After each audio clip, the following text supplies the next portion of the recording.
Welcome to the Human Flourishing Project. I'm your host, Alex Epstein. Today's topic is a disruption playlist. Before I get into that, let me just say thanks to everybody who attended or listened to the workshops I did the last couple weeks. I got a lot of good feedback on them, and I'll probably do more of them soon. Definitely let me know at alexepstein.com if you'd like me to do more. This week was just particularly difficult to do another workshop on, and I also had some other things in mind that I wanted to cover. So here we are. Again, today's topic is a disruption playlist, and in particular, it's a disruption human flourishing project playlist. So what I want to do is just talk very quickly about previous episodes of the Human Flourishing Project and previous concepts on those episodes that may be helpful during this time of massive disruption. I know some of you have listened to all of the episodes. I'm guessing that's not most of you. But in any case, you may want to go back to or listen to for the first time some of these different episodes. So I'll go through them pretty quickly. And even just for me, the exercise of going through all the old titles and looking through them has helped remind me of certain things. I find that one of the big leverage points in life is looking to the past at what did I do that worked, and then making sure that I'm still doing it. So I'm going to go in order. Episode 3, How to Enjoy Growth and Progress. So this was the episode where I talked about the positive focus tool/exercise that I learned from Dan Sullivan, and that's a way of changing how one measures progress. I have a bunch of these, so I'm going to go pretty quickly. I might elaborate on some of them. There's one in particular I want to elaborate on, but for most of these, it'll just be pretty quick. But I think that positive focus is particularly useful in a time of disruption when a lot of things we're used to being able to do or accomplishing aren't happening in the same way. And so it's nice to have a way of measuring the actual progress one is making and really appreciating it. Episode 7, Rejuvenation. So this talks in general about the issue of rejuvenation, which is always a crucial issue, but particularly in a time of disruption, it's especially needed and it's especially easy to lose sight of. So I've been finding that myself with just, it's really important to say meditate, even as everything has changed. It's valuable to schedule that time in. Number 12, episode 12, The Weekend Crisis and the Playtime Planner. This is the episode where I talk about how historically I, and I believe many other people, don't nearly make enough of our playtime, that is our recreational time, and I give some ideas for how to schedule that. In general, I think it's valuable to try to schedule that before any other time, because it's time that tends to be either scheduled out of one's calendar or just arrived at, and then that feeling of, oh, I don't know what I want to do now, and that's not, we don't want that to happen. Life is very precious, so we don't want to be wasting our playtime. And even and the playtime planner and some of those concepts can help with thinking about new ways to spend playtime, even under the current difficult circumstances, which will hopefully be improving soon. And I know some places are improving soon or already improving. It looks like one of our beaches here is opening up. 16, The Art of Self-Experimentation. So I'm a big believer in self-experimentation, learning what specifically works in any sort of with any kind of phenomenon in terms of oneself, but particularly different kinds of routines and practices and activities. So that's a good one for that. 18, episode 18, seeking stimulation versus seeking nourishment. This is a really interesting distinction that I find particularly relevant during a disruption, because during a disruption, there's lots of impulse to seek stimulation. And so it's worth considering, hey, when can I seek nourishment and reap the benefits of that? Episode 19, Engineering Your Life Routine. This is a really big one because it's something I think most of us need to redo during this time, and may need to experiment with multiple versions of the new life routine before settling into something. And then even there will be further adjustments needed going forward as different things improve. But definitely things will change in many ways from how they've been in the past. That's always the case, but it'll definitely be the case in the future from this point. So that's one I think is particularly valuable. How no news leads to good news. This is one of the episodes where I've had maybe the most people or close to the most people telling me it really influenced their day-to-day practices, and it's talking about how I'd recommend listening to the episode, but I'm going to re-listen to this one myself actually because it's a good reminder in these COVID times. But just how listening to the news and not listening to the news necessarily, but just how consuming the news is often just letting others completely set the agenda of one's thinking and one's action, and then how to put news in a context where it's actually beneficial. Episode 22, the altitude walk. This is something I'm a huge fan of and do almost religiously. So this is a weekly walk exploring what I now would call the 12 areas of life that I've talked about on the different particularly the last couple workshops, and I've talked about on several different times. But just as a refresher, so the three broad categories are foundations, activities, and companions. So foundations are resources, environment, mental health, physical health. Activities are creation, recreation, rejuvenation, and reflection.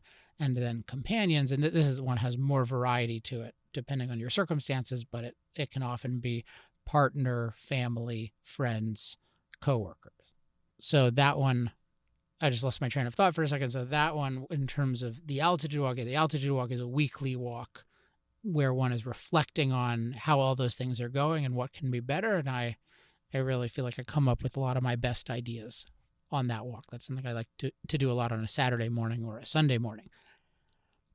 Episode 24, the benefits of a time-blocked life. The idea of time blocking is definitely one of the things I feel like saves me, particularly in a time where it's a time of disruption.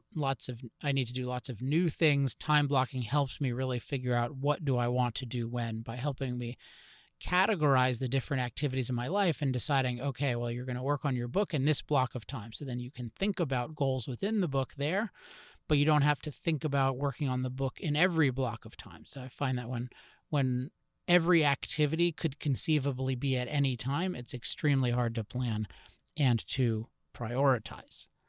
37, life recipes. This is another one, has some in common with the engineering life routine, but just figuring out the different kinds of recipes in life that work for you. That's another one that's good to reflect on or to think about in a time of disruption where change is definitely necessary. 46, re-engineering routines. Similar idea. And specifically, if we're talking about routines throughout one's life, what we might call one's life routine, then this is particularly a time where that's necessary. And then the last three are the ones I've been thinking about the most lately. This is episodes 48, 49, and 51. And these are the episodes, part 1, 2, and 3 of The Wisdom of Flow. So Flow is the book by, and I think I'm pronouncing this correctly, Mihaly Csikszentmihalyi. That's at least very close to how to say it.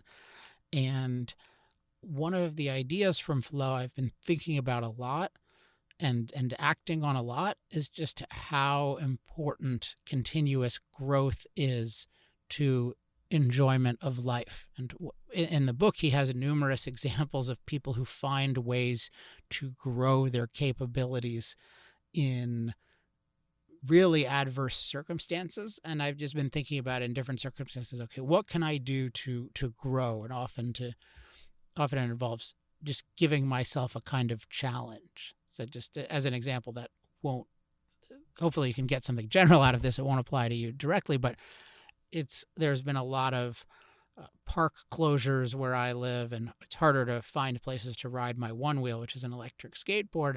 So I've been aggressively finding new places, and I found one park in particular that's fun to get to, and it's pretty fun to ride in. And it was very fun at the beginning because there were certain things that I hadn't done before, so I could learn them.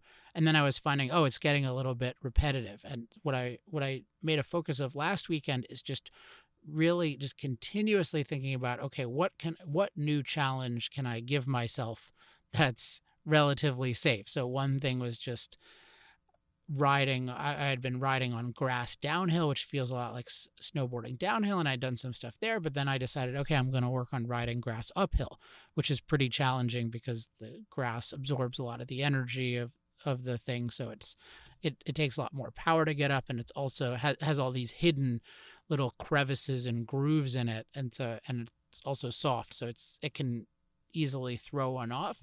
So just doing that was a totally more enjoyable experience than would otherwise be. I have to admit, maybe hopefully Gavin Newsom's not listening to this, but there's this amazing road, which is kind of the most appealing trail I've ever seen.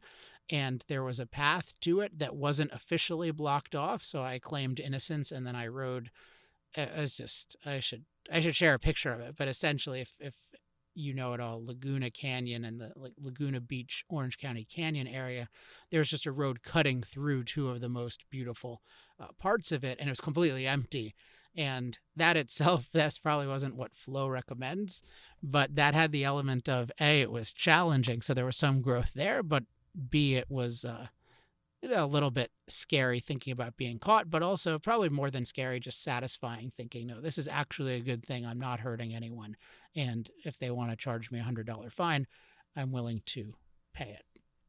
But don't break the law, or at least if you do, don't blame me. But this, just thinking about constant growth and really how do I just give myself these interesting new challenges? And that's an active process because we get skilled over time. So we need to keep giving ourselves new kinds of challenges. So that's one. Those episodes may be particularly relevant, or just think about that issue on your own, or read the book, which is really good.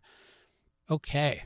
So for the rest of this episode, I have a special segment, which I will be doing more of in the future, and this is answering listener questions. And the genesis of this was for my main work that I do on energy and human flourishing. I had a kind of a fundraising event, which is still ongoing, called the Accelerator Program, and you can check it out at industrialprogress.com/accelerate. But the relevant part for these purposes is that people who gave $250 were entitled to ask me a question that I would answer either on my other podcast, Power Hour, or on this podcast, the Human Flourishing Project. So most of the questions I've gotten so far have been more suitable to Power Hour, but this one is definitely more suitable to the Human Flourishing Project.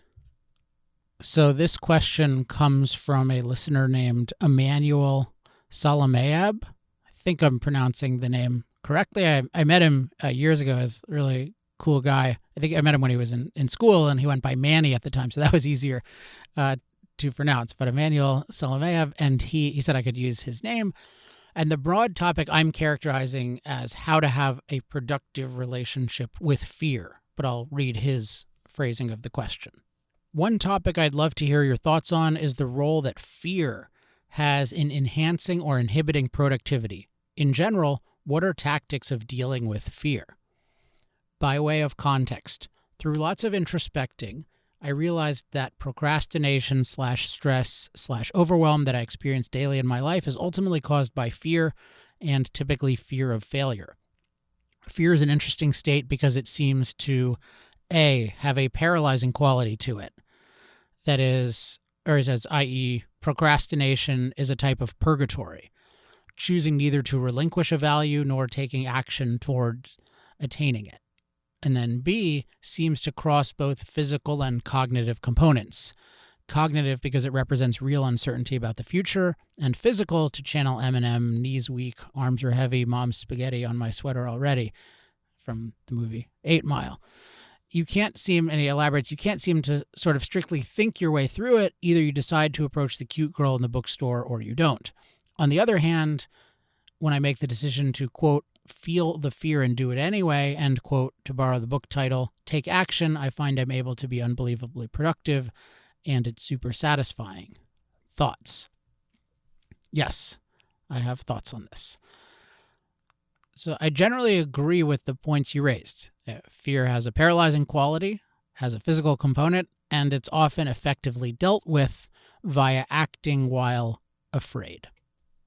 So I agree with that. And I want to give a broader perspective that relates to how I think of it, and I think helps in dealing with fear and dealing with another issue that's kind of related to fear. So here's what I think of it as the overall issue, which is there's an understandable but dangerous desire to always want to feel like doing the right thing, the thing one judges as best for oneself.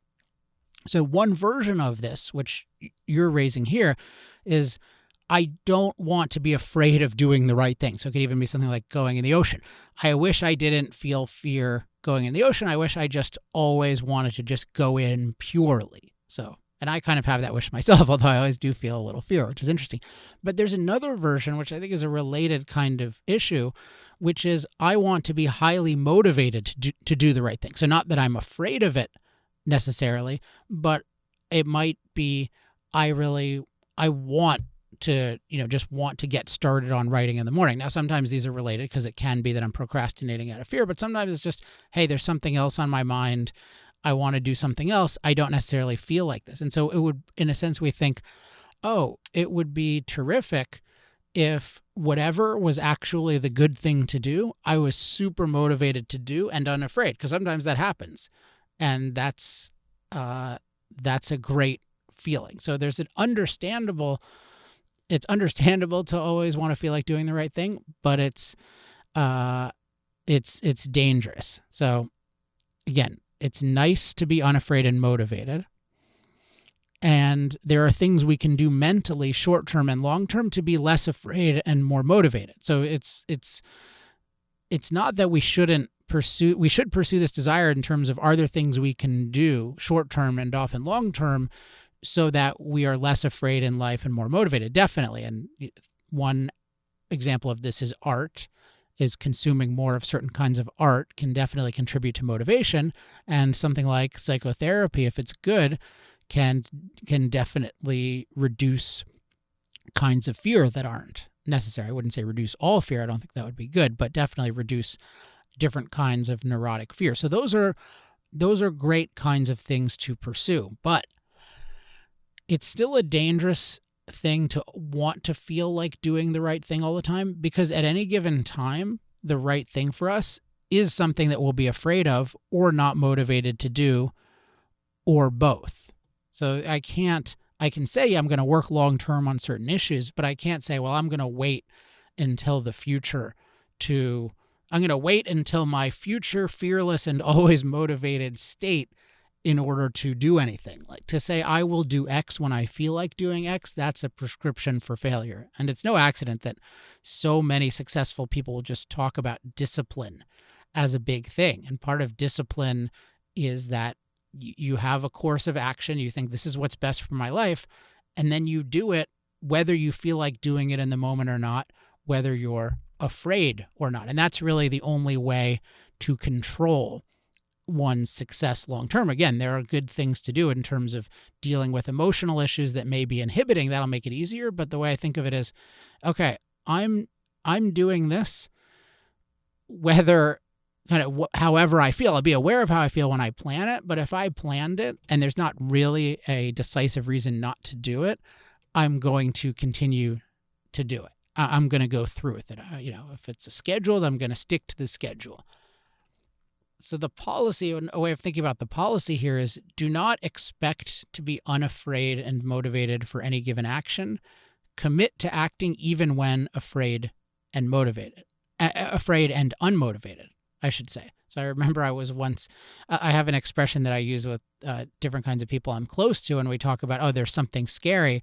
And a refrain I have is, that's totally fine. You can be scared. You just have to do it.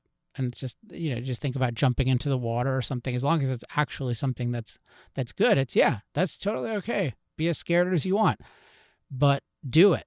Because sometimes I think people think, well, if I'm scared of it, that's my body or my mind telling me that I shouldn't do it, and maybe I should listen, and et cetera, et cetera. And that can give evidence. But if you've really thought it through, no, this is really going to be good. Like approaching this girl in the bookstore, that's a good idea. There's not a real downside to it, and there's an upside to it.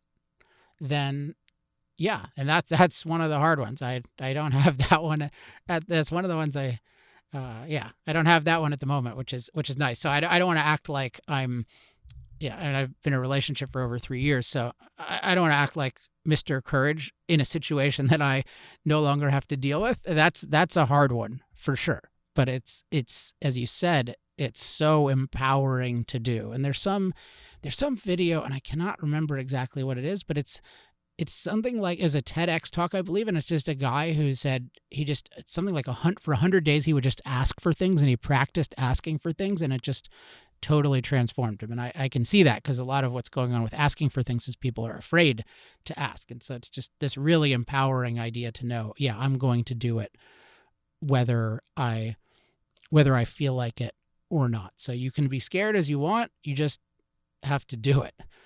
And a resource that I like on this topic is the book The 5-Second Rule by Mel Robbins. That's a particular tactic that she uses, which basically amounts to before, commit to doing something, say 5, 4, 3, 2, 1, and then do it.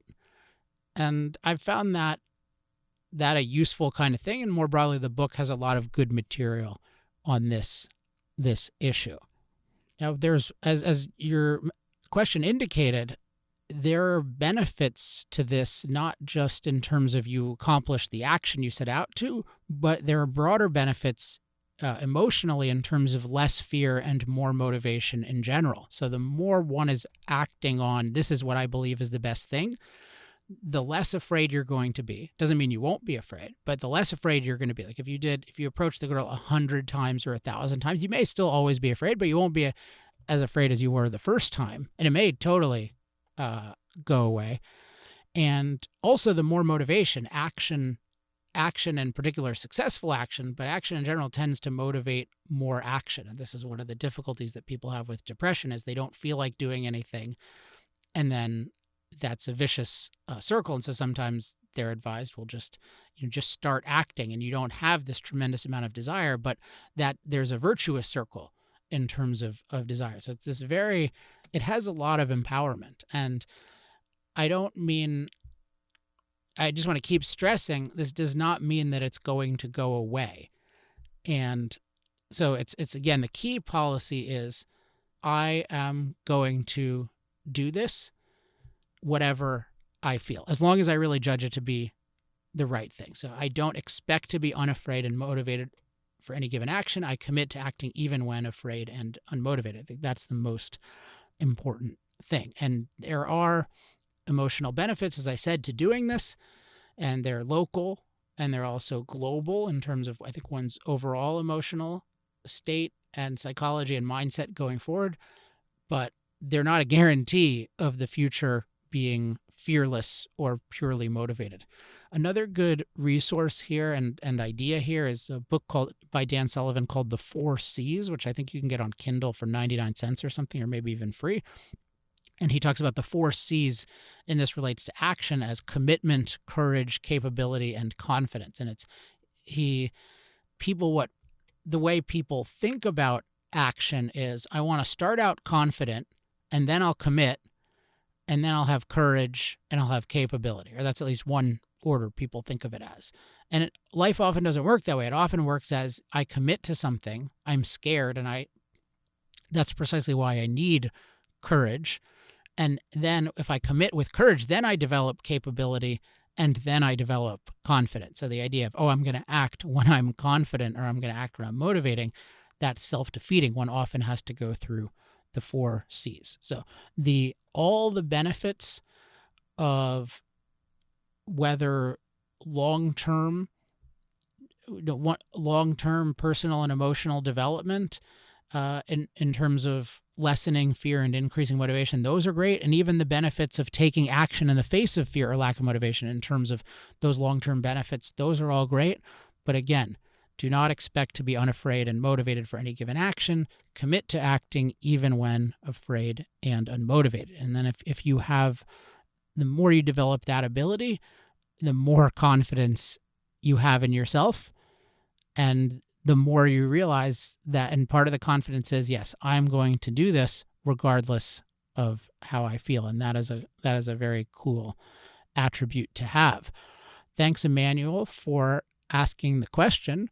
If any listeners are interested in having me answer their custom question, you can always send a question and I may answer it. But if you want to basically guarantee I'll answer it, then you can become an accelerator at $250, and then I will definitely answer it, or I'll tell you that I can't answer it and then give you the money back or ask you to ask a different question. But I enjoyed answering this one. I hope that I'm looking forward to answering some next week on Power Hour, and I hope that I get some more Human Flourishing Project questions. Okay, that's it for this week. I hope you enjoyed the disruption playlist and also the answer on the question about fear and how to have a productive relationship with fear. I may do a workshop again next week. I will let you know, hopefully earlier in the week than I have in the past. Until then, if you have any questions, comments, love mail, or hate mail, you can email me at alex@alexepstein.com. The accelerator donation page, I think I mentioned earlier, is industrialprogress.com/accelerate. And to get weekly updates about the show, go to humanflourishingproject.com. That's it for this week. Talk to all of you next week. Until then, I'm Alex Epstein. This has been the Human Flourishing Project.